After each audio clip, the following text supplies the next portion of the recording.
শবে বরাতে আমল করা যাবে কি যাবে না?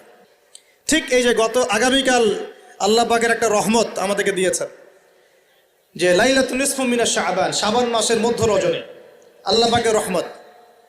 এই বিষয়টাকে নিয়েও বাংলাদেশে আমি দেখলাম, এটা নিয়ে আমি লেকচার দিতে চাই নাই, কারণ এগুলো আমি আসলে খুব একটা মাহফিলেও বলি না, এটা আমার ট্র্যাকও না। আমি অন্য বিষয়গুলো নিয়ে বেশি কথা বলি। ঠিক এই যে এই ইস্যুটাকে নিয়েও কথা বলতে শেষে বাধ্য হচ্ছে, কারণ দেখলাম অনলাইন অফলাইনে দুইটা দল দুইটাই চরমপন্থী। একদল অতিরিক্ত বাড়াবাড়ি, একটা অতিরিক্ত ছাড়াছাড়ি। বাড়াবাড়ি আর ছাড়াছাড়ি। একটা অতিরিক্ত বাড়াবাড়ি, সে একদম শবে বরাতকে মনে হয় লাইলাতুল কদরের উপরে নিয়ে যাচ্ছে আর কি। লাইলাতুল নিসফু মিনাশ শাবানকে কোনো কোনো ক্ষেত্রে বাড়াবাড়ি পন্থীরা একদম লাইলাতুল কদরের উপরে নিয়ে চলে যাচ্ছে। আর ছাড়াছাড়ি যারা, তারা বলছে এই রাত্রে কোনো কিছুই করা যাবে না। দুইটাই চরমপন্থী, বুঝতে পারছেন না মনে হয় কথা। একদল এটাকে নিয়ে এত বেশি বাড়াবাড়ি করছে যে এটাকে একদম লাইলাতুল কদরের উপরে নিয়ে চলে যাচ্ছে। আরেক দল দেখা যাচ্ছে এটাকে এমনভাবে পরিত্যাগ করছে না, এই যে কিছুই করা যাবে না, একদম কোনো ফজিলতি নাই। এখন আসলে মধ্যম পন্থা কি? মাঝখানে আমরা কি করব তাহলে? জানার দরকার আছে কি নাই? অনেক হাদিসের অনেক আলোচনা, প্রায় 40-50 পৃষ্ঠার বই, সব আলোচনা তো মাহফিলে করা সম্ভব না। আমি সারমর্মটুকু বলি। সারমর্ম কি? হাদিসের শবে বরাত নামে কোনো শব্দ নাই, এক নম্বর কথা। কি নাই ভাই?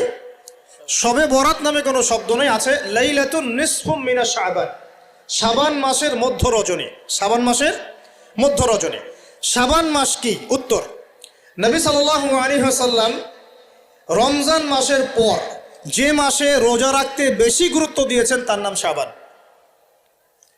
আমার সাথে বলেন, শাবান মাস কি?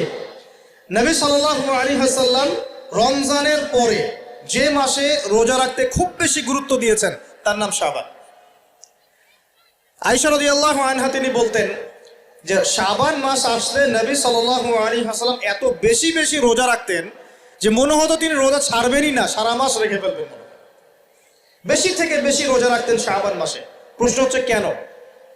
উত্তর, এমনিতে এই মাসটা বরকতময় এবং এই মাসে আল্লাহ পাক তার রহমতে বিপুল সংখ্যক মানুষকে জাহান্নাম থেকে মুক্তি দান করেন। সুবহানাল্লাহ। নবী সাল্লাল্লাহু আলাইহি ওয়াসাল্লাম এই মাসকে তাজিম করতেন।